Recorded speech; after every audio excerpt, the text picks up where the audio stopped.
ဒီနေ့မှာတော့ biblical perspective on migration ဆိုတဲ့ခေါင်းစဉ်အောက်မှာတမန်ကျမ်းစာတွေကနေနေရစွန့်ခွာတဲ့သူတွေရဲ့အတွေ့အကြုံတွေပေါ့နော်ပြီးရင် early church နဲ့ diaspora mission တွေအကြောင်း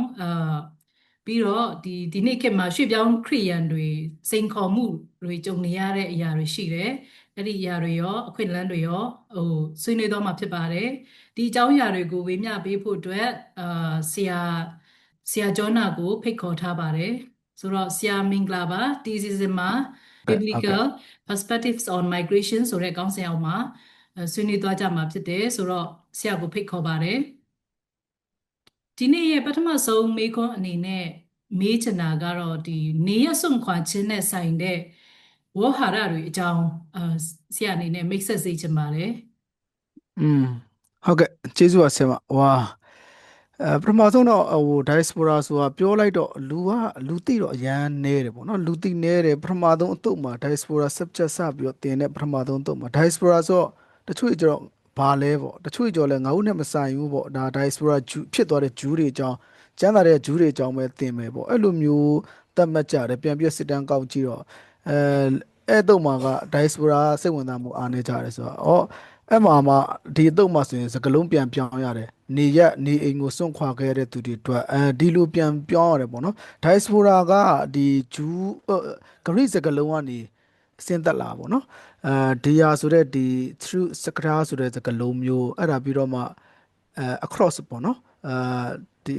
ဖြတ်ကျော်လာခဲ့ရတယ်နောက်တစ်ခုကဒီ Safarian ဆိုတဲ့စကားလုံးကနေပြန်ဆင်းသက်လာဘယ်လိုလဲဆိုတော့ဒီပြန်ကျဲသွားတယ်မျိုးစေ့ကျဲလိုက်တဲ့ပုံစံမျိုးအဲ့လိုအဲ့နှလုံးကိုပေါင်းပြီးတော့ diaspora boundary တစ်ခုကိုဖျက်ကျော်လာပြီးတော့မှအားလုံးကွဲလွင့်သွားတယ်ပြန်ကျဲသွားတယ်ဆိုတဲ့အဓိပ္ပာယ်မျိုးနဲ့ diaspora ဆိုတဲ့စကားလုံးတစ်လုံးနဲ့ယူလိုက်တာအဲ့ဒီတော့ရှင်းပြဖို့ကလည်းအရန်စကားလုံးကရှည်သွားတယ် diaspora ကိုအတူချုံလေးပဲပြောပါဆိုရင်တော့ဒါမိမိရဲ့နေရမိမိရဲ့နေအိမ်ကိုတိုင်းပြည်ကိုစွန့်ခွာပြီးတော့မှတခြားနေရာတွေကိုရောက်ပြီးတော့မှနေထိုင်အသက်ရှင်နေရတဲ့သူတွေကိုပြောတာဖြစ်တယ်ပေါ့နော်ကျမ်းစာထဲမှာတော့ကြီးရဂါဆိုတဲ့စကားလုံးသုံးတယ်ပေါ့နော်အဲ့ဒါကပေတရုကတော့ဧည့်သည်လို့လည်းသုံးထားတယ်ဒါ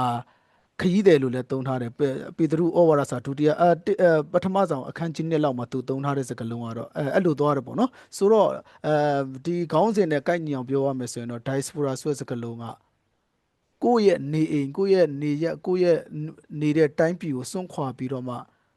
တခြားနေရာမှာရောက်ရှိနေထိုင်လုပ်ကိုင်နေရတဲ့သူအားလုံးအကျုံးဝင်တယ်ပေါ့နော်ကျမ်းစာတွေကပါတဲ့ဂျူးတွေလောက်ပဲအကျုံးဝင်တာမဟုတ်ဘူးဆိုတာလေးပထမဆုံးအဲ့ဒါနဲ့ပတ်သက်တဲ့ terminology ခေါ်တာပေါ့နော်သူရဲ့ဟောဝါဒလေးတွေနဲ့ပတ်သက်ပြီးဒီလောက်အတူချုံလေးပြောချင်နေစမ်းပါကျေးဇူးတင်နေဆရာ